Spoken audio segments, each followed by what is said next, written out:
So before actually doing a pose like twisting triangle, I always feel like it's helpful to do preparatory poses that teach you some of the actions in less difficult poses, but you can practice the actions before you actually come into a demanding pose like twisting triangle.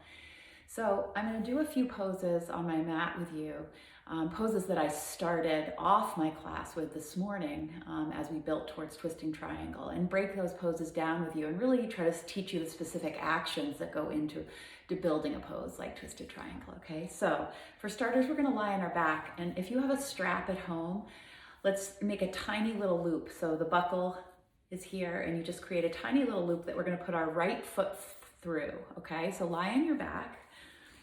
Right, and take the strap around the ball of your right foot and straighten your right leg up towards the ceiling, and have the strap around the ball of the foot and not around the arch of your foot, okay? And then do your best to straighten to extend the knee completely, right? And for starters, left hand holds the strap, and then your right thumb, I want to try to angle so that you can see this. Take this right thumb right in, snuggle it right into your hip crease, and then push your hip crease forward. What you're essentially doing is lengthening this right side of your waist when you do that, but also cleanly setting the femur bone, the thigh bone, within the hip joint. All right, so it'll come back straight again. But this action, and then once you feel that both sides of your waist are evenly long, take the strap with both hands again and straighten your left leg out on the mat, right? And then push through both feet. Even though your left foot doesn't have a strap around it, push through that foot as well, as much as you push up into the strap. And of course, we're lengthening the muscles at the back of the right leg, which usually feels pretty good. And then from here, slide your hands down the strap. And this is why we gave that strap a nice long tail, right? So that you can stretch out your shoulders here, reaching towards the space behind you, and of course pulling the foot towards you just a little bit, right? But at the same time, try not to let this hip hike up, right? You're still, even though your thumb is not still in that hip crease, right? You're thinking about right sitting bone presses towards left heel, right? Reaching your arms over your head, trying to extend both sides of the waist long, so it becomes a little bit of a shoulder stretch as well as a big stretch for the back of that right leg. You can even push up through your heel a little bit and spread your toes, right? And then from here, climb your hands back up the strap, right? Until your hands are as high up as they possibly can without lifting your head up off the ground. Right? From here, the left hand is going to hold the strap again. We're going to come back to that same action. Right thumb into that right hip crease. Push that hip crease away from you. Right? So you're drawing that right sitting bone towards your left heel. And then you're going to, without lifting your right bum cheek up off the ground, you're going to angle your right leg to the left a little bit. Once you do this, and you're sure this hip isn't going to hike up, and it's going to keep dropping down, draw that left hand up towards your foot just a little higher, right? And take your right arm out like a T, right? So if you could imagine for a moment, this is twisted triangle on your back, right? Both shoulder blades are on the ground, right? Obviously you get a big stretch through that right outer leg, right? Don't go too deep into it. You always need to be able to breathe and relax your shoulders, right? And then come back to the center. Press up into the strap one more time, and then release. Right, taking the strap off for a moment and extending both legs out in front of you, taking both arms up and over your head, pressing the heels forward, coming into a full body stretch. Now, we're doing this mostly just to find that symmetry, that length along both sides of your waist, because even in a twisting pose, right, like twisting triangle, even though it's an asymmetrical pose, right? One foot is forward of the other. You want to try to find the symmetry, the length on both sides of your waist as you do the pose, right? More on that in a moment, right? So other side, strap around the ball of your left foot, right? Fully extend the knee, hold the strap in your right hand, right? Almost lift your left bum cheek up off the ground a little bit as you snuggle that left thumb into that hip crease and draw that hip down a little bit. I always get a better stretch when I do it that way, right? And then holding the strap with both hands, reach the arms as high up on the strap as you can get them, and slide your right heel forward so both legs are straight. And push up into the strap and push out into the right foot as well. Right? And then just give your body a few moments just to really almost relax into the stretch. I feel that when we try to find a stretch in our body of some kind, if we find we're fighting the stretch, if we're straining to find the stretch, it's not useful. Right? You can feel almost your body pushing the stretch away from you. So even in this case, if it's too much, you just let the foot drift maybe even just an inch further forward in space, and you might find a better stretch that way. Okay? And then finding a little bit of a shoulder stretch and really thinking about this idea of length on both sides of the waist, because when the arms come overhead, it's an opportunity to lengthen the side body and lengthen the spine. So reaching the arms back is just this opportunity to do that. Press up into that left foot, press out into the right foot. Try not to let that left outer hip hike towards the shoulder. You're really drawing the left sitting bone towards the right heel as you do this. Reaching the fingers back, the hands to the space behind you, pushing through the feet, right? There's a lot of effort through the legs in this one, right? And take another breath in. And then start to climb your hands back up the strap. And this time, reach your arms up as high as you possibly can. And keep the right hand there as you take your left thumb into your left hip crease. Push that hip crease forward again, same action to lengthen the left side of your waist without lifting your left bum cheek off the ground. Pushing that hip crease forward, let your left leg drift to the right a little. Right? Still action through both feet. And you decide how much you're going to pull that foot towards you. Right? If it's too much, you let the left leg drift forward in space just a little bit. And then take your left arm out like a T. And you can even look towards those left fingertips. Right? And just imagine if you were standing on your feet right now. Right? If somebody just came up and you didn't change your limbs at all, but somebody just picked you up and plopped you down on your feet, would this look like twisted triangle?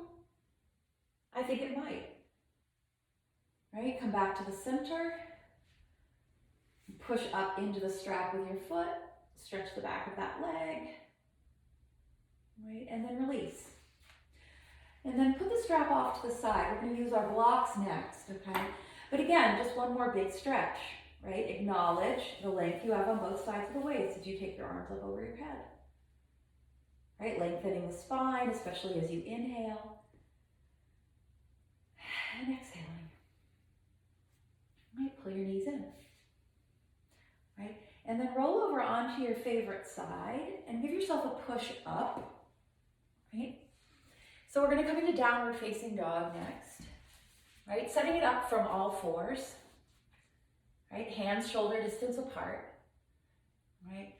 And then take your hands just a little further forward of your shoulders. This is going to give you a better stance, I think, for down dog. From here, curl your toes under and come into your first dog.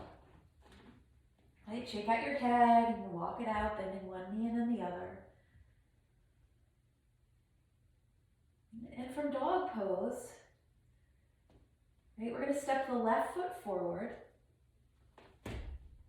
Right? And then haul, I often think that it's helpful if it doesn't make it all the way forward, right? You can always haul your foot another couple inches forward using your hand, right? I want to start on my left side so you can see what I'm going to be doing, okay? So in a runner's lunge, for tighter body people, hands on blocks, always. Because what happens is if you reach for the ground, the spine might be rounding, and we're going to do everything we can right now to lengthen the spine. So hands on blocks might help you do that, right? So you're like a runner at a starting line.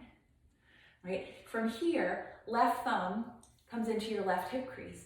Push, just like you did lying on your back, push that hip back. Right? You're trying to get it out of the way.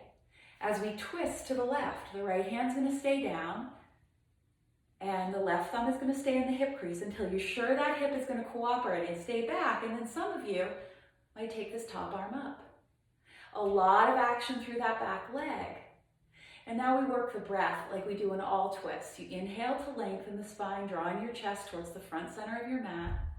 And then on the exhale, there's a little revolving action. Rib cage revolves, left side of the rib cage back, right side forward. At the same time, find the energy in that back leg.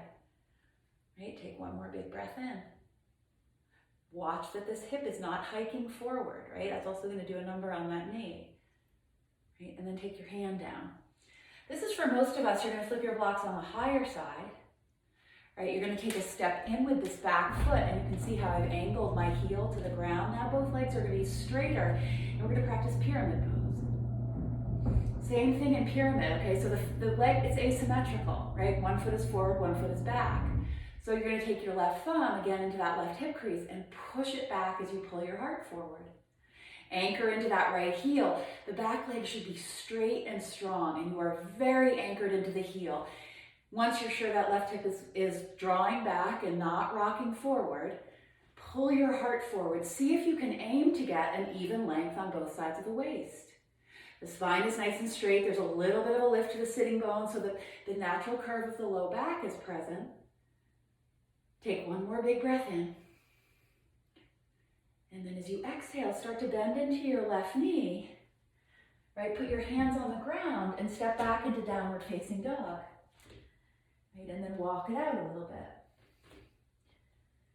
Right, I'm going to turn to face the other direction as I come into downward dog, back into down dog here. So on the right side, all right foot forward. And again, in any kind of runner's lunge, and I'm going to get my blocks so I can put my hands on blocks and model good behavior. Right. Sometimes if you don't have blocks, what's okay is being up on the tips of your fingers. That might give you just enough height, but I do like the blocks. Right knee is directly over your ankles, and that's not going to change, right? The knee's not going to twist when I twist, right? So the first thing I do is draw my chest forward, trying to find that activity in that back leg. And then almost every time I do this, again, I manually try to draw that hip crease back a little bit, but keep my right knee over my heel. And then I start my twist, relaxing my shoulders away from my ears. Every time I breathe in, I try to find more length in the spine. And every time I breathe out, I find a little bit more of a twist. Ultimately taking that arm up maybe, relaxing again the shoulders away from the ears. No sagging of this back leg, right? And again, the integrity of the pose and in many twists is in the legs, right? Focusing on how strong your legs are. Breathing in to get long, spacious, and long on both sides of the waist. And then exhaling to find a little bit of a twist. And then I come down. And then I build pyramid pose. Blocks come a little higher, especially for tighter bodied people, right? Step that back foot in. Angle the heel down and straighten both legs. And now I come on, you can see I've got blocks on the highest side and I'm on the tips of my fingers. If I went lower, I'm afraid my spine would round. So I go up higher to find length in the spine. Right? Length in the spine is a key principle in any healthy twist, so that's why we're practicing it here, even though we're not twisting here. We're coming into that action. Let right thumb into that right hip crease, draw it back. I can feel that lengthening action, but at the same time as I draw my right hip back, I have to press my left leg straighter, right? Because the tendency might be push this and this sags, right? Both legs are involved. Feet push down into the ground. And once I'm sure the right hip is back, I work that halfway lift spine. Drawing that right outer hip back, pushing my left thigh straight, pulling my heart forward. Thinking, even though there's no symmetry here, one foot is forward to the other, I am trying to keep both sides of my waist long. Take a big breath in. And as you exhale, bend that front knee. This time we're going to step right to the front edge of the mat.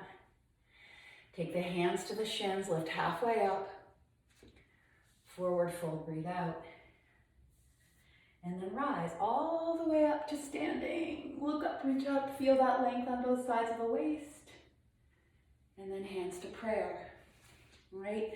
So those are just a few poses that kind of teach you some of the elements of twisting triangle. So do this, and then I'm going to put the rest of my recording online and you can follow the rest of the flow from this morning. All right, thanks. Thanks for joining me.